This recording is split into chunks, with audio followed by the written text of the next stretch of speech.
I want to deal with the number that must be the most requested so far on Numberphile, and that is 301.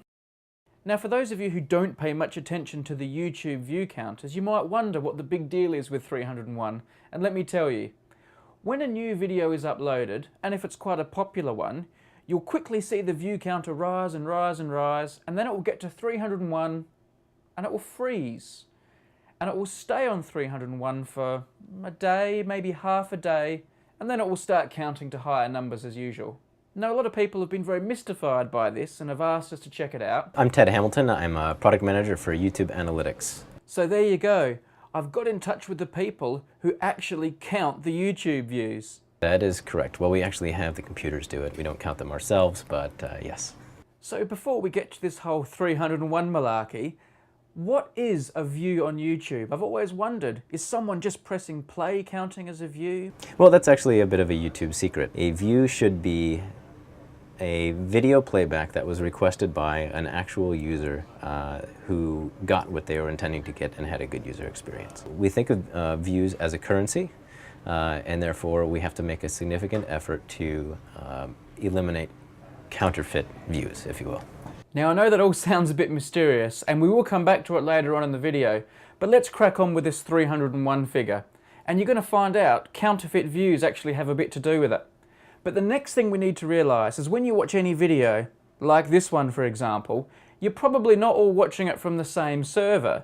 It gets distributed all around the world. So there is, with the original, which you will have uploaded, I guess by the time you're watching this have already uploaded, then this gets what you call cached in different locations, so that when you make a request for a video, it doesn't need to travel all the way from London, over to California and say, okay, send me back all of these bytes way back here. So with multiple copies of the video all around the world, counting the views starts to get a little bit more complicated.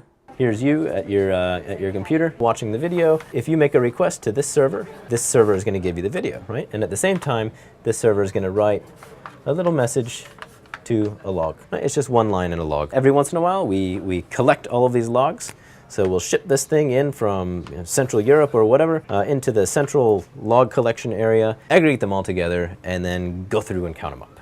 Well, okay, that seems simple enough, but it doesn't explain why the view counter freezes. Views, as mentioned, are a currency. When you have a video with a very small amount of views, then you don't need to be too careful about what that view was. However, once it gets to be above 300 and beyond, this currency we really need to verify and make sure that the number is what it purports to be. So this means that we have to go through a statistical verification process, and that statistical verification process actually takes some time. And thus we go from incrementing one by one to then saying, okay, now we're incrementing in batch, and all of these views that have been added on have been verified by YouTube to be real views. We are preventing things like bots to go in and add a bunch of views to a video, or we are preventing something that may have perhaps misled someone into watching a video. Say you had a title that was completely misleading and a thumbnail that was completely misleading, and people actually went on there and just viewed for a few seconds and then left.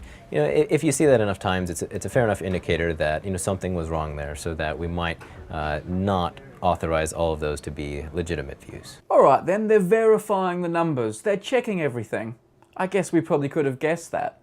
But why 301? I was not there when the decision was made, but at some point the decision was made that we need to draw a line between what is innocuous and the database can handle and what is all of a sudden serious business. The proportion was calculated to be at about 300, that this is the portion that we need to take care of. But the formula that we used to arrive at 300, I don't know if anyone actually knows that. Well, okay, they drew a line in the sand. It was kind of arbitrary. They wanted to differentiate between people just sharing their home movies and the videos that are more popular, the ones that are a bit more serious, the ones that need scrutiny. But that was 300. The view counter freezes at 301. What's going on here? Is there a reason? Yeah, there is a reason, and the reason was the number 300 was chosen. And when someone's writing code, they need to put the logic in the code that says, where you should stop, or where you should, if one condition is true, you go to the left, and the other condition is true, you go to the right. Now, this condition can be written like this. If the view count is less than 300, then go ahead and add 1 to the view count. Otherwise, go to X, where X is our, much more complicated view count pipeline. However, what actually got written was not this, but if view count is less than or equal to 300, then increment the view count. So what this means is, if the view count is at 300, it says, is the view count less than or equal to 300? Yes, it is. Let me add 1. So then you end up at 301. Let me recap what's going on here. The code which is controlling where this view counter freezes contains a less than or equals to sign. So that means when a new early view comes along, it's checked against the code. Say the overall view count on the database is 299. Okay then, we'll let another one on. Here comes another view. Now the view count is 300. That isn't less than 300, but it is equal to 300. So the code lets another view jump onto the total. Now we're at 301. And when another view comes along, it's not less than 300, but it's also not equal to 300 anymore. And the door is shut. There are going to be no more views added to the publicly visible count until YouTube have done their checks. And that will take half a day to a day. Then, of course, all the extra views that have been counted in the interim all pile onto the total. Nothing's missed. At least that's what I'm told. Yeah, so whoever wrote this code probably did not realize the magnitude of what they were doing. This view counts have been around since the beginning of YouTube, and who was to know what YouTube would become? That was actually a rather monumental second of time in San Bruno, California, when a coder decided to write that logic in, and it is now one of the idiosyncrasies of YouTube. Now I can hear some of you screaming at your computer screens. The view count doesn't stop at 301. Sometimes it stops at 302, or 305, or 310. What's going on there? There's an explanation for that too, and that comes back to how I was saying the videos are shared around servers all across the world. So here's what's going on there. The views are coming in from the logs at the different videos, the different places around the world, and they're coming to this central database. And we know the door's going to be shut at 301. We just explained that a minute ago. But what happens if views are coming in at the same time? Someone watched it in Africa at the exact same time, someone watched in Europe. Now we've got multiple views coming in. Checking if they're allowed to join the count. Yes, they are. It's less than or equal to 300. So they all pile on at the same time. Now when a new view comes along, sorry, we're closed for business. But because of that simultaneous update, a few extra views were able to sneak on. We get asked about it all the time.